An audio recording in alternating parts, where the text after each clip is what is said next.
பிஸ்மில்லாஹிர்ரஹ்மானிர்ரஹீம். சிறுவர்கள் நபி ஸல்லல்லாஹு அலைஹி வஸல்லம் அவர்களின் உறவு. உலகில் மனிதனம் தொடர்ந்து வாழ வேண்டும் என அல்லாஹ் குழந்தைகளை படைக்கின்றான். குழந்தைகள் இறைவனின் அருட்கொடைகள். எல்லா குழந்தைகளும் நல்லவர்களாக பிறக்கின்றனர்.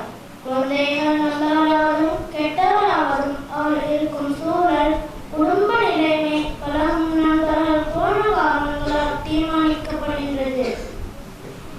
நபி ஸல்லல்லாஹு அலைஹி வஸல்லம் அவர்களின் வீட்டில் வாழ்ந்த அபூ ஹஃப்ஸ் ரலியல்லாஹு அன்ஹு அவர்கள் கூறுகிறார்கள், சிறுவனே, அல்லாஹ்வின் பெயரை கூறி சாப்பிட தொடங்கு, வலது கரத்தால் சாப்பிடு என்று நபி ஸல்லல்லாஹு அலைஹி வஸல்லம் அவர்கள் கூறுகிறார்கள்.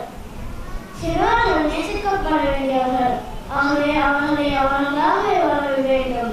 பெற்றோர்கள், ஆசிரியர்கள் அவர்களுக்கு நல்ல பழக்க வழக்கங்களை வளர்க்க வேண்டும். நபி ஸல்லல்லாஹு அலைஹி வஸல்லம் அவர்கள் சிறுவர்களுக்கு அதிகமாக அன்பு செலுத்துவார்கள்.